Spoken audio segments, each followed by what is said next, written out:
Welcome to D&D Celebration. Today we have an amazing gathering of panelists. This is all about draconic heroes and villains. I don't know if you know this about D&D, but dragons are a key component of it. And, well, dragons are kind of cool. So, and there's also a great book called Fizban's Treasury of Dragons coming out. But I've been obsessed with dragons since I think I've ever seen a dragon, and I assume so are you if you are watching this panel. Let's kind of introduce our panelists. We've got a bunch of really great people and really good friends. Abria, would you like to tell people who you are?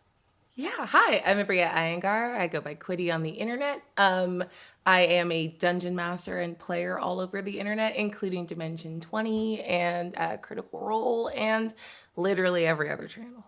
All of them. Just all of them. Yeah, is now Fall of Abria. Mark Mir? Hello, I'm Mark Mir. I do voices in the video games, but I also like the role-playing games of the tabletop variety.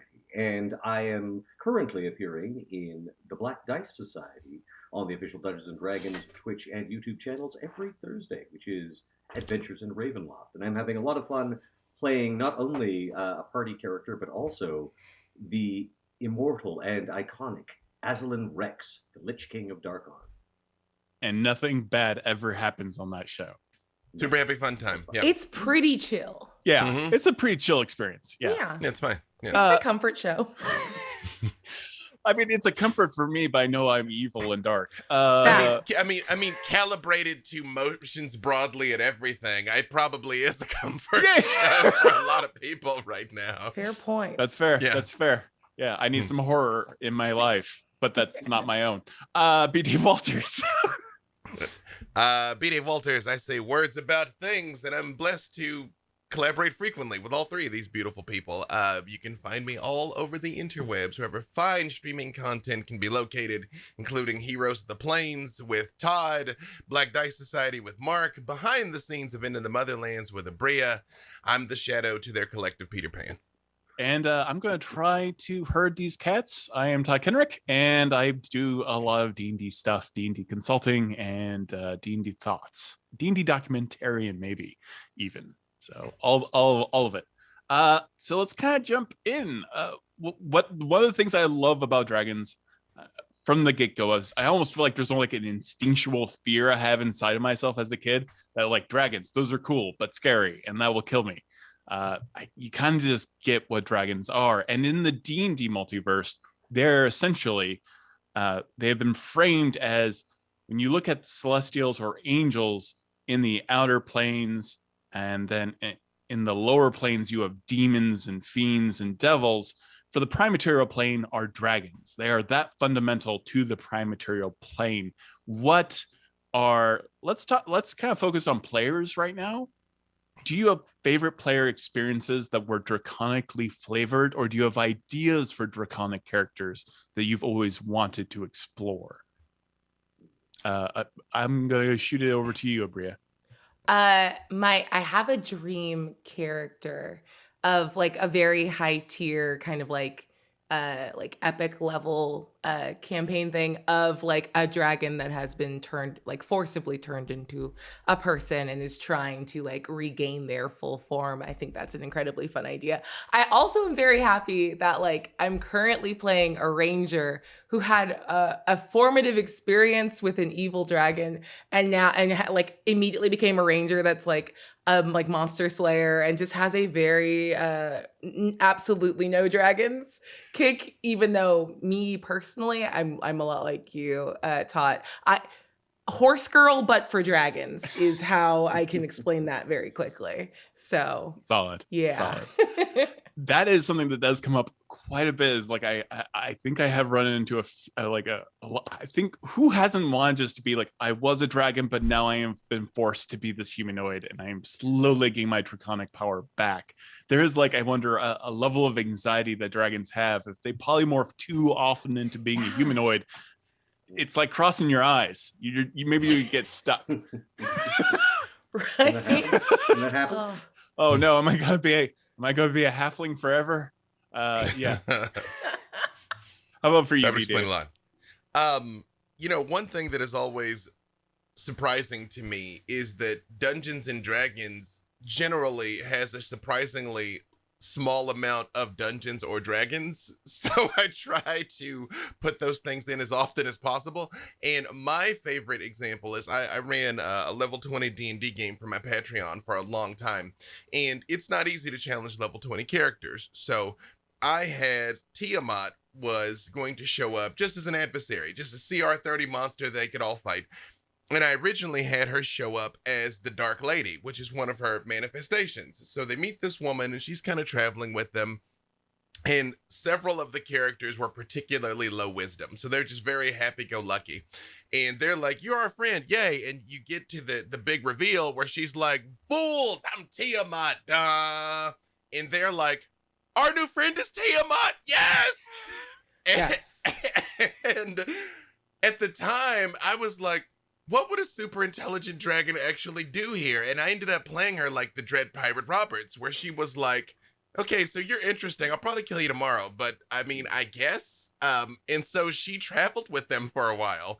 And I ended up having Tiamat ended up being like Missy from Doctor Who. She was just a trickster that was always one step ahead because she was like, I could kill all of you, but I don't need to.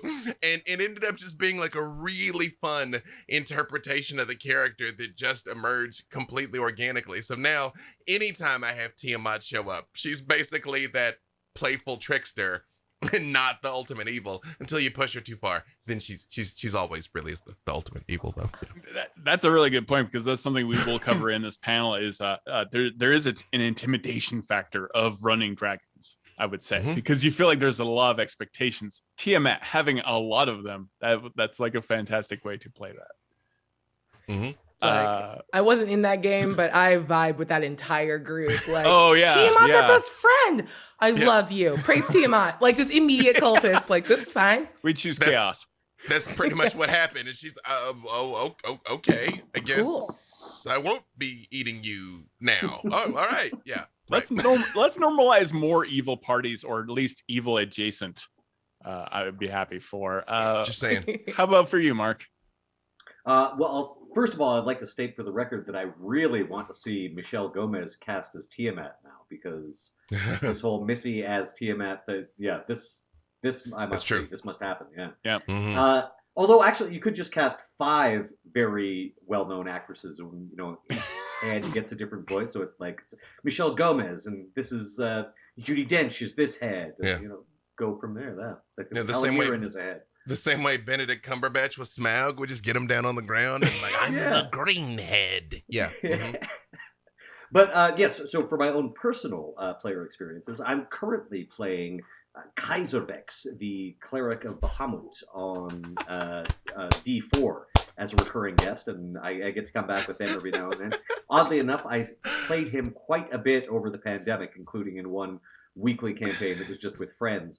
And in that campaign, I started using like a little Tyrannosaurus puppet, just because we were playing on Zoom and just trying to.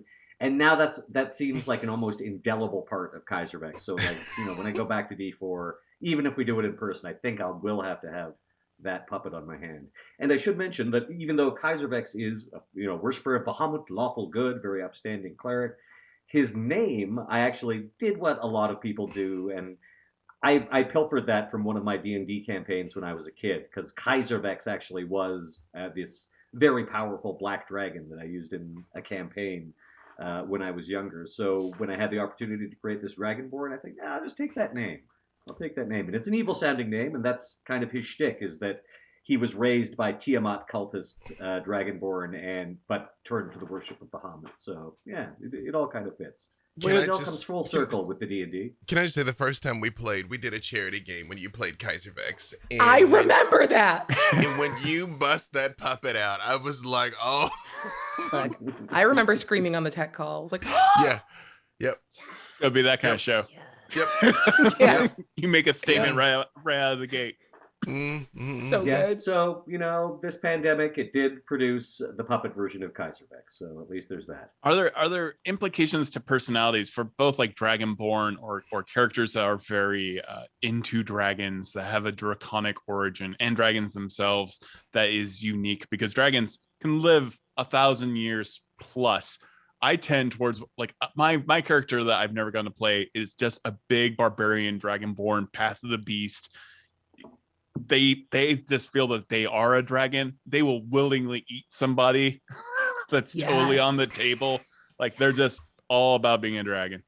Okay, so I wouldn't be me if I didn't issue a certain disclaimer here. Intelligent creatures behave intelligently. You know, it's like you don't have to be anything because you're a dragonborn. You don't have to be evil because you're a drow or whatever. So, you know, disclaimer given. That being said, I think to me, dragons are I quintessentially think of them as the apex predators, and what are the other apex predators are cats. So I always have them being like very feline, very subtle in their movements, very like fairly, you know, a lot of ennui, and then you know, I'm gonna eat you only because you fit in my mouth. Like it's not otherwise, it doesn't matter. Yeah, and I think the challenge when you're telling stories with creatures that are smarter than you is they're smarter than you. But I tend to portray age as honestly more like boredom. Like I find the older I make a character, the less malevolent I make them. In a completely different context, in a different game, I had Cain, which is the first vampire, the oldest vampire, and they finally met him, and they thought he was gonna be like, "Wahaha," and he's like, "Nah, I've done it all. I've done it all. Like you guys can't surprise me. I'm not interested in just hurting you. Whatever. It was indifference, you know? So I think that's one of the first questions you got to ask yourself is, what does time multiplied by intelligence do to a creature? Yeah. And kind of use that as a baseline. I just got done talking to Jeremy Crawford about like when you're 1,000 years plus, think about the things you're already kind of done with right now in your life, and how much after 1,000 years you're like, you're gonna be like, your tolerance or like your nitpickiness is just going to get more and more. You're just going to get bigger and bigger and bigger about all that stuff. I mean, you know, there's that transition into adulthood when you know you're a grown up, when teenagers bother you for no reason. Yeah. Like when you just like see a pack of teenagers and you're like, you kids, you know, and then that's everyone. Everyone for dragons. How about you, for you, Mr. Mark? Well, I think it could also theoretically be somewhat cyclical because, you know, like even in our own lives, we might pick up a hobby again. It's like, oh yeah, I used to love doing this. Why haven't I done this in years? And I could see a dragon coming back after centuries to some obsession that it had before. It also depends on how good their memories are. Maybe if they just forget things that they already knew. Yes. Yeah. These are all interesting things that you can explore with creatures that live quite so long, you know, dragons, liches, and what have you. But, you know, we are here to discuss dragons, but, I mean, are we going to give dungeons their due? Not today. On dungeons? Not today? Not today. Hey. I care not at all for a dungeon. This is Dragon's Day. People don't know about them because they're too underground. Ooh. You did it. That's a very good point. And that's a solid player hook as well. Like you're not the player who knows their dragon who's trying to get back to where they were. You don't even know you're the dragon. I mean, I don't want to spoil Knights of the Old Republic, but, but yes, you don't even know that you're the thing.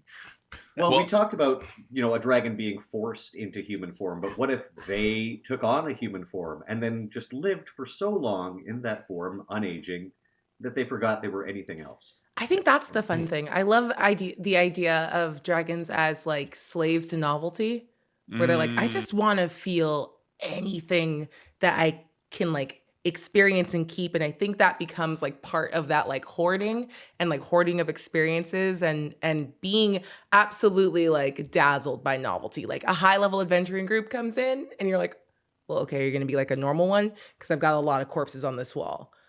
Wait, you're not scared of me and you're super down for all. Okay. All right, I'm Tiamat. Let's see how this goes. This is interesting. That's fantastic. I mean, again, when you talk about the fact that they're such a fundamental part of the prime material plane, and there might be a lot more dragons around than you are aware of because some of them are polymorphed, but like if they're that obsessed with material as well, like gold and everything else, and like you said, magical items and that can easily transition to the real world. They could be like running a crime syndicate. They could be like like Well, you know, shout out to the OG second edition box set, Council of Worms, where you played a dragon. You were all dragons. Like, you were born as a hatchling, and as you just grew up, you just became a stronger dragon doing dragon stuff. I think that is also the reason why I've always enjoyed the Xanathar so much. Yes. Because he's like, I'm a monster, but also I run a crime syndicate. And you're like, that seems like a thing a monster would do. Yeah.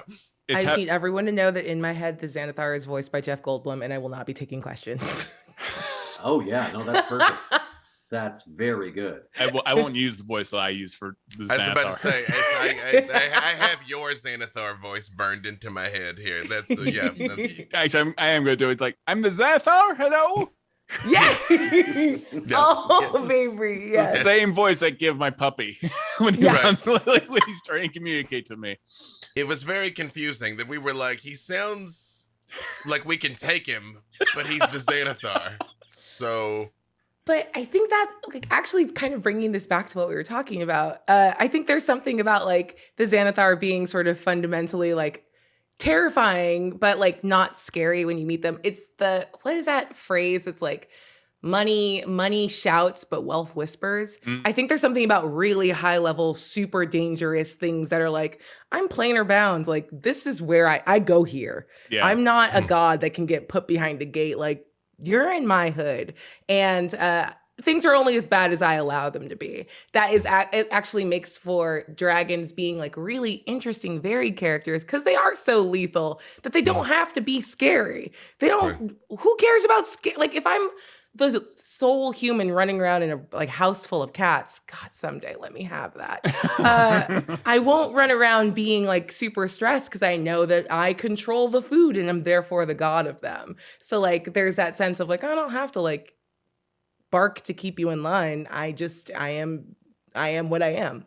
That makes for a wealth of experiences that like parties can have with dragons.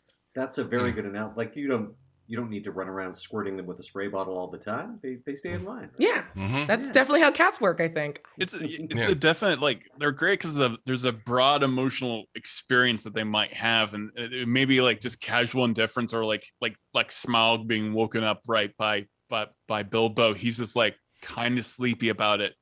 He's like, I'm not really worried about you. I don't even know. I haven't even smelled you before, but I know that I'm not scared of you. To being very sensitive and very arrogant, potentially. Yeah.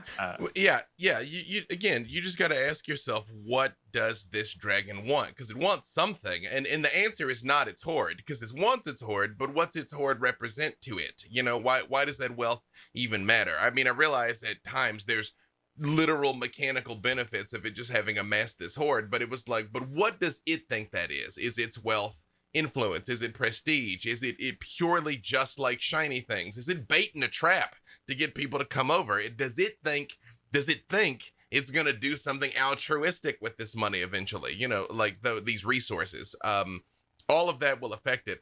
I think the thing I feel the worst for is like the mid-tier dragons. Yeah. Like you're like an adult white dragon or black dragon or green dragon, and the other dragons just don't respect you like at all. Like, you're in the swamp, like, I'm cool. I mean, acid's scary. You know, it's just like an ashy horse. Go away. Yeah, right, don't right. Enjoy you. Like the one thing the gold and red dragons agree on is they're better than you. You know. Yeah.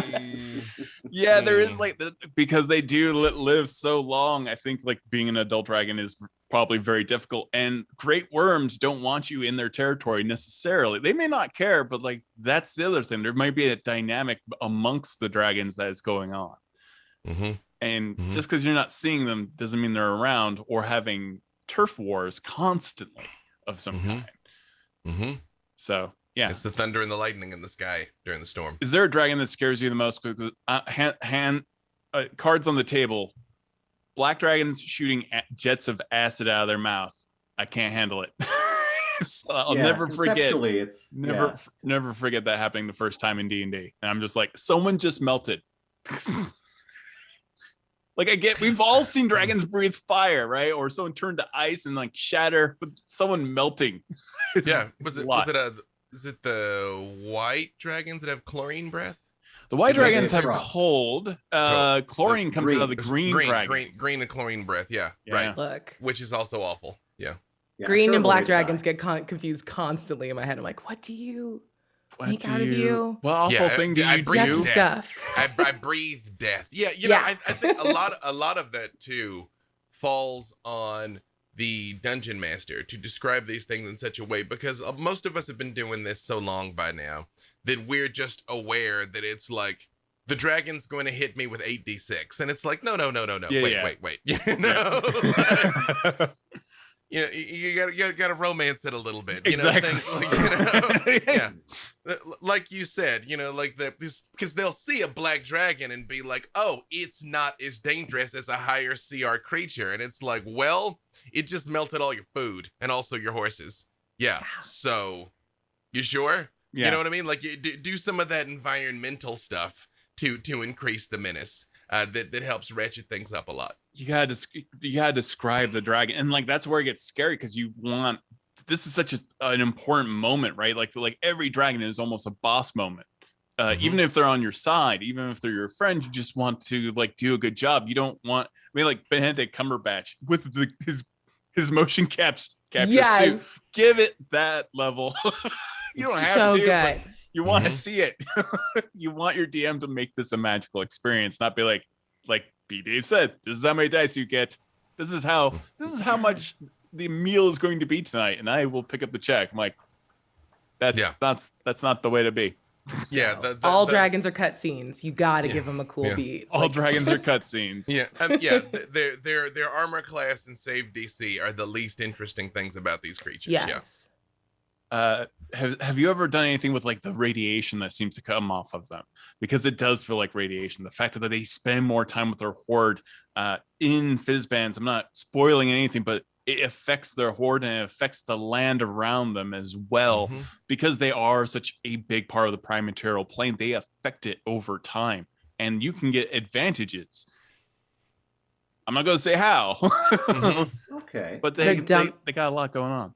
The It makes goofiest sense. one shot I ever ran was for some female friends who were like, we want to play D&D, but we don't want to play it right. Just do a dumb thing. I was like, okay, this is great. So I do remember reading about the if you spend too much time in the lair. So they like met a purple dragon. Her breath weapon was purple stuff from the like old Sunny Delight commercial. It was a very very stupid day. We had a great time. They stole a bunch of the horde, and the effect, instead of an alignment shift, it was like, we're all girls. We all know our like big three zodiac signs.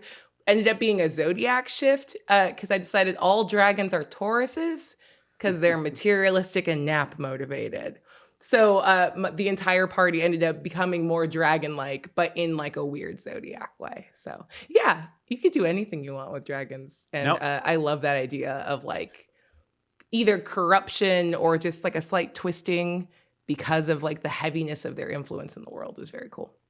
Now I want to play all dragons. Yeah. It's funny that you bring that up, because the game that I'm running here for Celebration, which our game is on Sunday, but I have no idea when you're actually seeing this because I reject the live linear time and space, is or it has rejected us. the name of it is The Dungeon and the Dragon, and the inciting incident is a dragon has had its horde stolen and has gathered a bunch of monsters to go get it back. Yes. Yeah, that's what we're doing. So I like that. That's great. Yeah. Should be a grand old time. Oh, heck yeah. So have any of you like gone to play Dragonborn to a large extent? And what is there like an appeal to Dragonborn, or do you like maybe a character that is just like a human but it has some kind of draconic energy? Like, what's more appealing to you as a player? I think Dragonborn, just because, you know, I would like to be a dragon that gets to wear pants. That's the real appeal of it. And who can, you know, fit in a normal-sized wagon. That's fair. You get everything you get from a dragon plus accessibility. It's really worth it. But you don't get the wings. That's why I You love don't my get the wings. draconian boys. Unless you're a draconic sorcerer, of course. That's true. Yeah, there are many subclasses that will get you wings. How about for you, Abria? I think I have spent more time playing actual Dragonborn than like people that are like influenced. I'm now very obsessed with this idea of like a mechanic of someone who has no actual Draconic ancestry, like I don't know, just being kind of a weird stan about dragons and like trying to get like way too into the culture. Like I want like a full Rachel Dolezal, like I am trans race, I am a dragon now, I choose this, and just have it be like a weird, awkward Oh, nightmare. oh, Tattooed scales on you and Yeah. stuff. Oh God. Yeah, just right. yeah. Oh Yeah. god, like all of it, just like Aquaman tattoos of Yeah. just Yeah. scales. Yeah. Well, you think about this. This is a world where the gods are manifest. But for the most part, like it's hard to actually find where Umberlee is. You probably don't want to, even if you could get to where she is. Or like, well, I mean, like Loth is in that cave. I don't recommend you enter it, but she is right over there. Whereas you have a strong enough dragon basically is a personified deity. Like you don't have to make the jump to Bahamut and Tiamat, but that you for all intents and purposes, when like when you have world-ending power like Hundar, the Red Rage, when he attacked Mintarn, was like a seismic shift in the whole story of the Forgotten Realms, which is why when I wrote Dungeons and Dragons: A Darkened Wish, I based it all around Hundar's attack. And his whole thing was like, hey, keep paying me my tribute, I won't come kill you. I'm gonna go sleep in my volcano. And they did it for a while. And then they were like, we haven't seen him in a minute. Maybe we can ease up on these payments. And they stopped. And when they stopped, he woke up, came and wrecked Mintarn, and then went back to sleep. So seeing right, so understanding that I would then put something like that on a pedestal makes sense. It's like I get Tyr sends the thunder and the lightning. That's cool. But I watched Hundar wreck everything. Yeah. So bow down.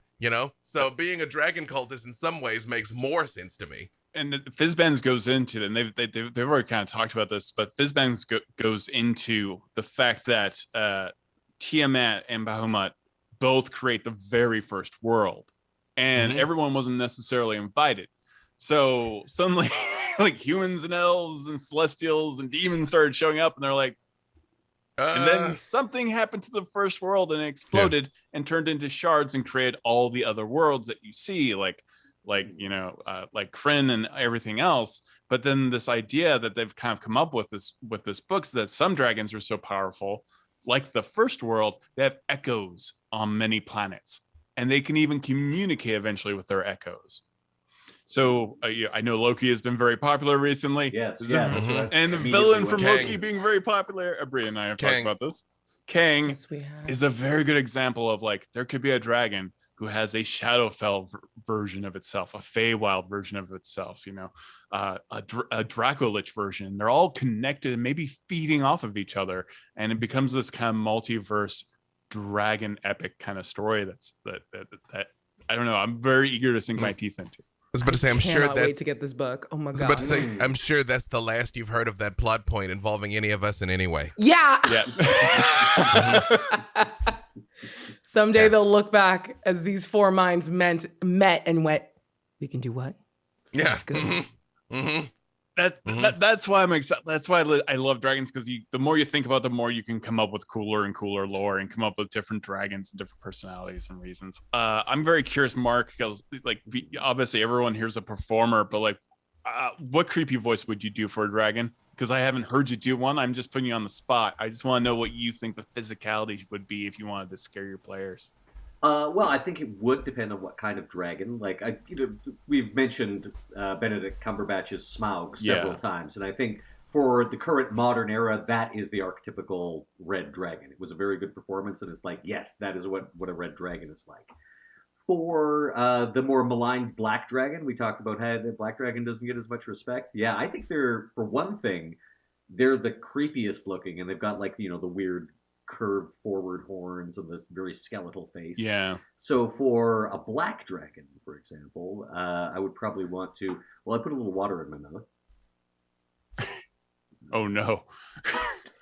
And you would wanted to see my sibilant. I'm drooling a little, I'm sorry. So yeah, I don't like it, and I love it. Yeah, Think about I'm the into breath it. weapon. Think about the breath weapon. Think about what kind of evil it evokes. A lawful dragon is probably going to be a little more measured and precise in its speech than a chaotic dragon. Let's see. For a blue dragon, their physical structure is so bull-like. They're just very thick, solid dragons, and they're highly intelligent spell users and the electricity. So for something like that, you might even want to introduce Sort of an electrical sound to their voice. that kind of We'll see. Don't do that for too long; you'll hurt yourself. But so again, I would look at the situation, look at the dragon, look at its age, and that I would approach it just like I would approach any other character. That's fantastic. Dope. I'm just like taking notes. Can I just say my brain went to heaven thinking about like a multiversal dragon, and as the party fights different like planes versions, it's a different DM running their own like special lair encounter. That would be so fun to call in a friend and be like, "Hey, you try to kill my party real quick. Yeah. It's your turn." Oh yeah. Hey. Yep. So tell me, Todd, when does this book come out? Yeah. Real soon. Real soon. Okay, good. Please. I will just say I've had that happen where somebody was like, "Come in and break the party," and I'm all like, "Important point of clarification. Do you mean break the party?" Yeah. You know? I mean, I think you and I have right. Yeah. Yeah. I think you and I have done it because what's nice as a DM is when you bring in a friend to kill the party, you're like, wasn't me. I'm not the only one with hands in this world. I don't know, man. That's like I love playing good cop, complicit cop. Like that's like a corporation bringing in somebody from out of town to fire everybody. That is cold. I will just say I came in and I was lucky to run a game for the fantastic people over at D4. And things happen because I am who I am. And then I met them like 2 weeks ago when we all got together, and they walked up to me and they were like, "We're still mad at you for that session." And I'm like, "Good." Yes. Good. Let the hate flow. Yes, good. When you're strong enough, when you're powerful enough, come find me again. Exactly. I apologize. To quote Conor McGregor, I apologize for absolutely nothing. Yeah, right. The only thing we talked about like the dragon worshippers, but like it does occur to me, and it's kind of like a big part of like Pete's Magic Dragon or Puff the Magic Dragon is the economy of dragons, like hunting dragons for their blood, or hunting dragons for their horde, or for some peace for a spell, or to gain power magically by slaying one. There's like we've seen that in our own history about just like literal snake oil salesmen. There's gotta be like some people are treating dragons like whales, maybe. And so maybe those are the nemesis, or maybe that's what you're into. Maybe you're like, I'm a dragon slayer. That's what I do. I just go town to town. I mean, just knowing that there's this thing with unfathomable wealth, even you just think it's unfathomable wealth. Some people would shoot their shot just from just that solely. You know what I mean? Like if you were like, there's a dragon horde at the bottom of an active nuclear reactor, there's dudes that would go, So, yeah. I'm sorry, Bria. I'm stuck on the each DM is playing. Look, I'm thinking about it a lot solid. too. Yeah. Oh, that's so fun. I ran a game. It wasn't a D&D game, but we had like a kind of head dungeon master, and then we had we had 2 or 3 other people that wanted to dungeon master as well, and we would trade off. That way someone got to be the dungeon master, could be a player, not burn out, and then someone else would hop in, and that would like be a perfect scenario. It makes so much sense. And the fact that they're all kind of like echoing each other is just so perfect. Yeah. I love that. I also like the idea that like dragon hunting as an economy for adventurers. I like the idea of a very ancient dragon being at the top of that. Like, yeah, you have to like thin the field. Apex predators. So yeah, I'll take what did I ask for?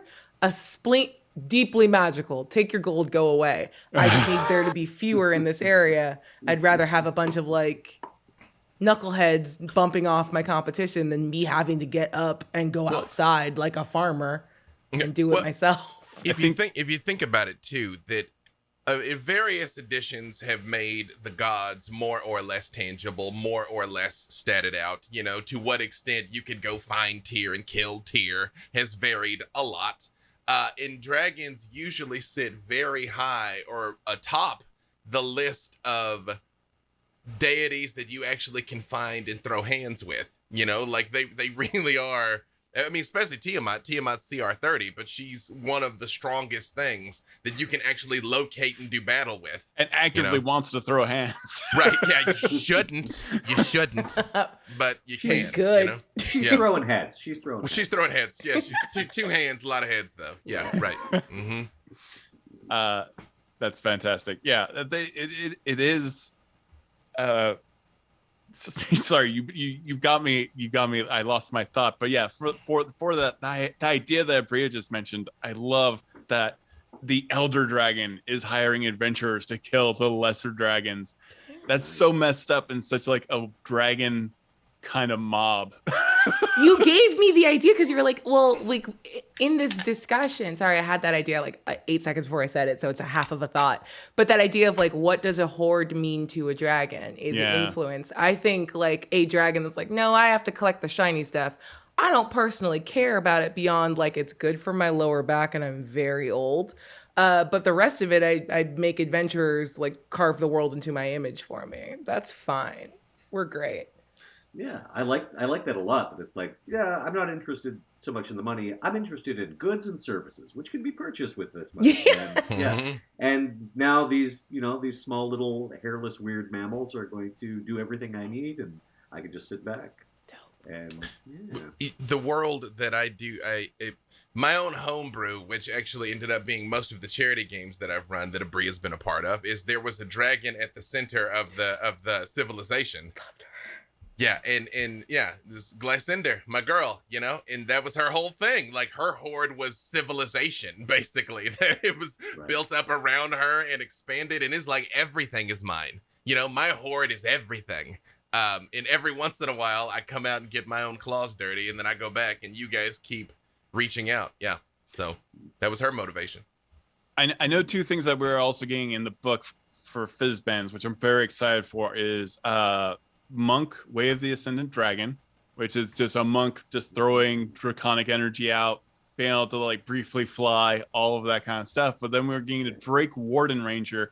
And I will say this, I've seen the art for the Ranger Drake Warden, and it's the most adorable thing you've ever seen for a subclass. But they make sure that you know that you can fly on your Drake. You're like, your Drake evolves with you, gets more powerful, eventually it gets wings. So I'm very excited for those subclass. I see that Bria is. Look, I love a ranger, and I'm very into this. The very first game of D&D I ever played, there's like a tiny thing. It was the Tyranny of Dragons, like both books. And at some point, I don't know if our DM just like added it, but you had the opportunity to like fly onto like a moving castle with like a little wyvern. And of course, I fought the entire encounter to keep mine, and that became my entire identity. So I love this idea. I would like to have a good boy, a good scaly boy, and write it. I've heard two interpretations. Like one is like I just want a dragon. Yeah. And I want like, and then the DM can't come for it because I'm like, I'm just gonna summon it again, or it's a manifestation of your draconic energy as well. But I love that. Yeah, I think those are two subclasses that were very well received in Unearthed Arcana, and the draconic monk is nasty. It's nasty. Also, we've talking about throwing hands. Yeah, we're getting draconic, new, like very chromatic, metallic, and gem dragonborn as well. We're getting gem dragonborn. Yes, we are. Really? Yes, very extra. Yeah, glitter dragons. Yep. Yeah, glitter. Yeah, bedazzled dragons. Okay. Bedazzled dragons. Mm-hmm. Yeah. Well, that I will be sending an edible arrangement to the Wizard of the Coast for this gift for me specifically. Exactly. Thank you. That's, make your offering so they do not come down from on high to smite us. Exactly. Yeah. The gem dragons were a big deal in previous editions, so I'm happy to see that coming back again. If you think about it, also, you know, it's all like, I get that you're made out of precious metals, but it's like, girl, I'm made out of lapis lazuli. What are you talking about? Look at this. Look at this. Look at this sheen. Yeah. Look at this sparkle. Yeah. You're not gonna ever get me to be scared of one of those. I'll be like, you're a What about dragons in times of war? And I think that Dragonlance and Krynns specifically talk to that of like what happens when Tiamat or Takhisis or Bahamut and Paladine, which are all kind of like echoes of each other, are like, no, everyone go to war. Because we also know that Tiamat does this with the Githyanki. We don't know all the reasons why, but Tiamat is like, here's a bunch of red dragons. Go hunt the mind flayers. I don't like them. And they do it. Like what are some cool ways to incorporate dragons in warfare in a story about war? I think they fit together so perfectly because historically, of course, you saw many armies marching under the banner of a dragon and using that as a sigil, and it just naturally fits together because it's a living engine of war. It's its own artillery, it's its air support, it's a force of destruction that pretty much guarantees the other side has to have dragons as well, or they get pushed out. Fair. I think if you're gonna do something like that, you should always make sure it matters. Because something that it always bothers me in storytelling, and this is a trope that you'll see a lot, that the first time you encounter something, you get one. And so you should be afraid of it. In Deep Space Nine, the first time you met the Jem'Hadar, there was one. In the new Doctor Who, the first time you met the Daleks, there was one. And you're like, oh no, it's terrible. And then the next time you see it, there's thousands. And then it kind of doesn't matter anymore because it's supposed to raise the stakes of like, ooh, one was bad. Now there's so many, but they become faceless when there's so many. Like you'd be better served having one dragon general who may or may not even care about your people's strategy. And, and you're fighting alongside it and it is your Death Star, like Mark was saying, rather than the sky is darkened by the wings of a dozen dragons. Well, a dozen is the same as 1,000 past a certain point. It doesn't matter anymore. That was one thing Game of Thrones did really well that, back for its 7-season run, when, there's 3 dragons, only 3. Oh no, now there's 2. Oh no, now there's 1, like it meant something. Whereas if she'd hatched 50 eggs, wouldn't have. Agreed. Like or the stakes, the monumental effect of that many dragons being around just destroys a continent, kind of thing. You were saying exactly, and like how do people even matter after like a certain threshold of like dragon intervention? But I do like this idea of like when we talk about dragons as god analogs, like having dragons as a very like the Greek gods during the Odyssey who are kind of like on the side taking bets, like throwing influence and advice behind like people that they like the most. But I also like this idea of like, I don't know, what if metallic dragons as like a sign of their goodness, like you're not considered an adult metallic dragon until you fought in a war in defense of like humanity. Oh, wow. So now you have this reason for a dragon to be there that like is this sort of perpetual service and something that means something to like Draconic culture and isn't necessarily tied to like, yes, protect man. That's fine and good. This is important for me because this is like my bar mitzvah. This is my bar mitzvah. Bar mitzvah. That's what I was thinking in my head. 100%. And then chromatic dragons probably do that too. And they're like, okay, well, I'm just going to show up and try to ruin your day. I was thinking pilgrimage, but I really like bar mitzvah. Yes, like a draconic quinceañera, like this really fluffy dress and then breath weapon. Also, I would be remiss if I didn't point out the underground hit cult movie that I love, even though it is so bad, Reign of Fire. Reign of Fire is the best dragon movie. Never seen it. It makes you scared of dragons. I mean, like, It is good because it's bad. Let me put it like that. Yeah. Like there's some parts of it you're like, I don't know why that's a thing, but this is a journey I've agreed to come on. So here we are. In that it is but it makes dragons scary. When the dragons show up, you have a problem. Yeah, that's why you should watch it. A lot of times you can accomplish these encounters in such a way that they become more frightening. Like say they come into the dragon's lair, and it is this voluminous cave complex with all these like side passages that the dragon knows. So it crawls out of one of these passages and grabs somebody and leaves. It comes up somewhere else, breath weapon, and leaves. Like that. One of the main things you can do to really challenge a party is hit them without giving them something to hit back. There was another 2E module. I keep motioning over there because all my box sets are over there. Called It's all a green screen. I don't believe it. It's true. It's imagination. It was called Dragon Mountain. And the whole premise of it was there was a dragon's horde and the dragon's dead and kobolds took over and kobolds have rigged the whole place with traps. And so it's a high level adventure and they're still CR1 half kobolds, but they're gorillas that like hit and run and just never give you a moment to hit them back. And even if you manage to because they're just tormenting you as you're making your way through this whole thing. And even if you get a lucky shot and you drop one, you're like, oh, okay, I killed a kobold. Like I feel real tough now. And it is all about that strategery on the side of the enemy, which is something that is always at your disposal. Yeah. These are dragons live for thousands of years. They know you're coming. Mm-hmm. Like they know you're going to they know the lay of their house pretty well. You know their lair. I definitely need to see way more like Jigsaw level dragons who are like, yeah. Oh no, if you get to see me, but I built a whole lair that's this weird thing that's just entertaining me. So anyway, good luck. It's going to be really scary when that dragon rides in on a tricycle wearing a That's what the horde is for. You melt it all down. That is the entire premise of Dungeon of the Mad Mage. So why not with a dragon? So the fact that we do have like this incredible amount of new information coming out about dragons themselves in the book, what are some interesting ways that dungeon masters can integrate dragons into their existing campaigns, or maybe a campaign that they're starting for the first time? Thoughts? How would you go about doing that? Like, because you know, new D&D books come out and you get super excited about new things. Like, how would you bring dragons in? What's a good way to do that?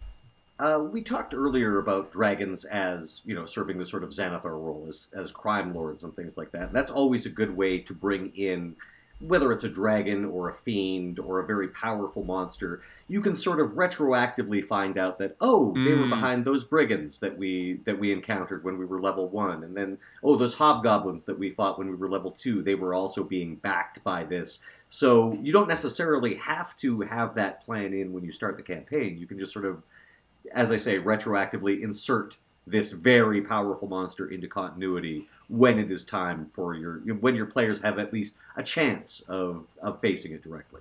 Dragons as Skrulls is a legitimate choice. Like, yeah. Like you've already met 3.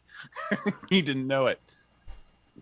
True. Also, there's an Elder Brain Dragon that is basically a dragon Skrull. So also, I'm sure this is the last you've heard of an Elder Brain Dragon as well. I don't like that you've introduced that into my brain meat. I don't. It'll introduce you into the brain meat. I feel more worried because I'm playing Black Dice Society. You should. That's a legitimate fear. Yeah, that's a threat for you, Mark. It's upsetting art for me. It's neither. It's not a threat. It's a promise. Yeah. Let me say. I will say, when we were talking about playing creatures that are smarter than you, one thing you can do there is allow yourself to be a little meta. That as the players do something, unless it is completely off the wall, have the dragon know they're doing it because it was smart enough to figure this out in advance. Maybe you weren't, but it was. So that it's like, I comprehend that there's only 3 ways into this cave. I have contingency plans for all 3 of those things. So that when they do something, again, don't punish them if they do something truly ingenious. Like, if they, have geese laden with Greek fire that they fly in the top of the hole, like maybe the dragon didn't see that coming. Geese are a very good strategy. You cannot change my mind about it.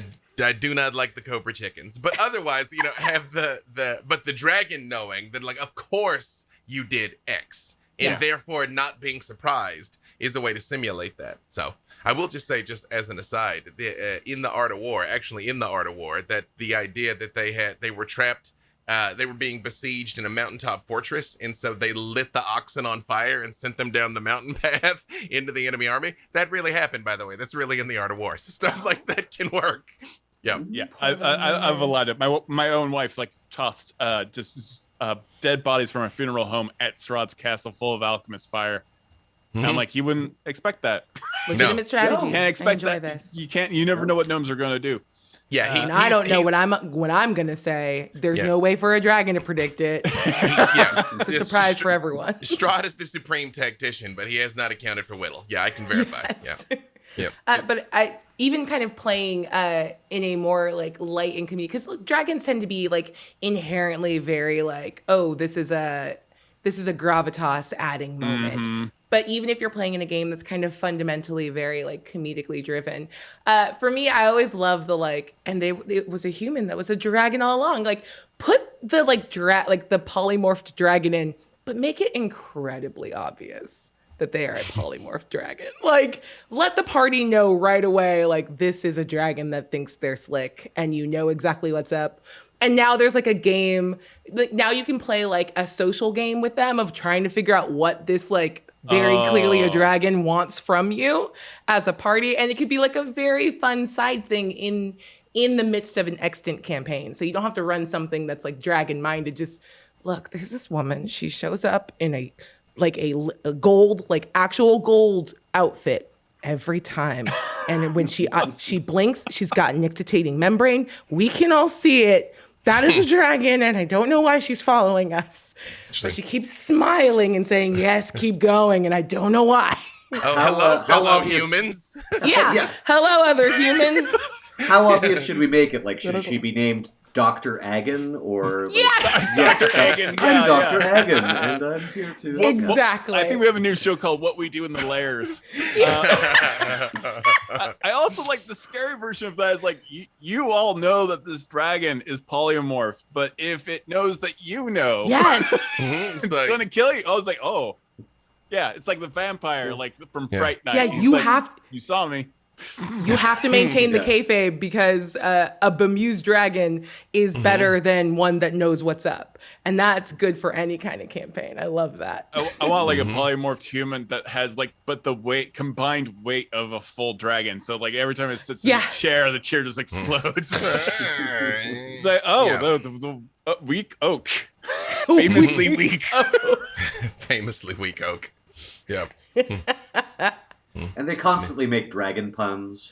Oh, God, yeah. I was really dragging my butt to get here, I tell you. I can't imagine the scale of what I'm considering. You're like, exactly. Stop it. Yeah. Doctor, knock it off. Dr. Agon, you. Please don't kill us, Dr. Agon, please. Hold on, I am obsessed with this character now. Dr. Agon, I think there's Dr. Agon. Dr. Agon. I like, and there are like good dragons and evil dragons that are semi-play. Like some are going to play with their food, and some are just like playful, charismatic, comedic characters that want to talk your ear off. So like, playing a dragon that is like doesn't know its own size can also be a threat. One of my favorite portrayals of that was the book Grendel by John Gardner, which is the epic of Beowulf, but from Grendel's point of view. And when Grendel goes to talk to the dragon, that's what the dragon's like. The dragon's just having a great time and thinks like humans and Grendel are stupid. And like he's just messing with him and like laughing and cutting jokes. And at one point, Grendel reaches down and picks up a gem to throw at the dragon because he's mad. And it's like, ha ha ha, stop. And he's like, got it. Cool. Don't touch your stuff. Got it. And then the dragon goes back to having a great time. Yes. Yeah. Love it. Love a dragon. That always scares me in a movie when someone's like being all happy and it's like just fun and like amenable, and then just like switch, and you're like, no. There's a scene in Atlanta actually. Yes. Which I quote constantly because they're like hanging out with this very famous musician who's a very big deal, and all of a sudden he just yells at the audio guy, and he's like, I would never hurt you, but I'm not the only one with hands in this world. And it's just a moment of like, you thought you were friends. But I love that. He can destroy you. Dragons have that kind of element to them, even a nice one. I think. So any other ways to like insert dragons into an existing campaign? We've already talked about the polymorph, but maybe one that's been sleeping for a long time, that's been underground, that was just a legend, is a solid way. There are certainly a lot of little tiny monsters maybe that could gather like kobolds and stuff like that. Oh, I will say one thing that I haven't mentioned is, yes, we're talking about the high-end dragons, but a lower level party can have a pitched battle against a wyvern. Yeah. Yeah. You take a group of like level 2, level 3, and you send in a CR6 wyvern, like they are gonna have the fight of their lives. So you don't have to necessarily wait to this like grandiose high thing. That's why there's multiple age dragons. You can kind of scratch this itch at any point. Yeah, and even a dragonling is kind of terrifying. I think that's a good adventure hook as well. Like, what if you find a dragonling that has gone away, and you like a hatchling, and you just touch it, now it smells like you, and dragons go be looking for you. Yes. It rejects its young. It smells of man. Yeah, or the hatchling just follows you around. You're like, oh, please don't. Yes. Like it's a cute threat. It's a cute threat. Flames. Yeah, Yeah, Mama right. Bear is coming for everyone in the party. Although you could see that being evil dragons using that as a tactic. Like if they plant a wormling with a good aligned party, they know they will never hurt that thing. No one is going to let any harm come to that. It'll be their mascot, and then when it reaches adolescence, it can just destroy whatever town it's in and take it over. So I love this. That's messed up. That is some changeling That's so good. Irish mythology creepy stuff. Cuckoo birds, man. Cuckoo birds. Mhm. Yep. Oh, that's so because good. you know players, they immediately adopt anything, and it's something as cool as a dragon. They'll I just be like, oh resemble no, that he's on our remark, side now. sir. Yeah. That's fantastic. I apologize. Well, I think we're about at time. Again, tell us why you love dragons and who you are and where you can be found. Same order? I'll go. It's Yeah, fine. yeah. Hi, I'm Abria Iyengar. You can follow me on social media at Quiddy, Q-I-D-D-I-E. I love dragons because I think I want to be a dragon now that I know more about them. Incredibly powerful, motivated to do things 2 to 3 hours a day maximum. Love that for them. Fantastic. You can see some of my work over on Dimension 20. I ran Misfits in Magic, which is available on Dropout TV, and we're also time's a weird soup.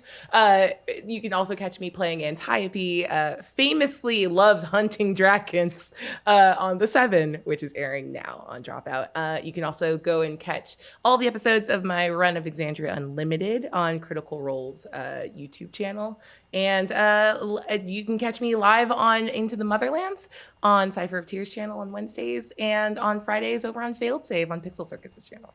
All right, B. Dave. You're not a dragon now by that list of Yeah. criteria. You know that, right? Yeah. My horde is games I've played or run. It is accumulating rapidly, yes. B. Dave Walters, I say words about things. You can find me all over the interwebs, wherever fine streaming content can be located. Creative director for Demiplane, Heroes of the Plains, Into the Motherlands, lead designer, DM of Black Dice Society. I do things. Hopefully, I don't know when our game's going to air relative to when you're seeing this, but it's Sunday. Check it out. Because time and space is a lie, I haven't taped it yet, but I have taped it by the time you saw this, and I assure you it's incredible. It's Suicide Squad meets the 5 Deadly Venoms, honestly, Fantastic. is what it's going to be. Yeah, so it's going to be a grand old time. Yeah, everything Mark Meir says and does is correct. That's it. All right, Mark. Hello, I'm Mark Meir. I do the voices in the video games. If you want to hear my voice, you can play the Mass Effect Legendary Edition. You can play some of the Dragon Age games. You can play the Baldur's Gate Enhanced Edition. You can play The Long Dark. And if you want to watch me play some RPGs, you can watch the Black Dice Society on Thursdays on the Dungeons & Dragons Twitch and YouTube channels. You can also listen to me on Stitch of Fate, a podcast by night, which is a Vampire the Masquerade podcast that we have started over the last couple of few months. And also, of course, I'm available on Cameo for all your Mass Effect catchphrase related needs. And I like dragons because, like them, I like my food charred and I like to sleep on a big pile of money. Hold on, can I buy cameos of you just saying dragon stuff? Yeah, oh, totally. I can give you like as much Dr. Agon material. As I just need a dinner with Dr. Agon and Kaiservex. That's it. This Oh my God. It's back and forth. Yeah. It's the reboot of Dinner with Andre that we deserve. I did actually buy another puppet while I was at the Puppetry Center in Atlanta, so I do have a dragon puppet as well as... All right. Good to know. Good to Valid. know. Well, that's our dragon panel, everyone, for D&D celebration. Thank you so much for watching. Thank you for our amazing panelists. I'm really excited about I was already excited before, but after talking to you all with such great ideas, yeah, I'm probably not gonna be able to sleep tonight. So I appreciate all of you. Thank you so much for being on the show, and thank you everyone. If you are in chat now, or if you are watching this on YouTube, leave a comment, tell us your draconic ideas for characters, for plot lines, and just kind of share it with the community, because just like Tiamat, 5 heads is better than one. I almost got the it fifth there. head. Yeah. All right, thank you everyone. Goodbye.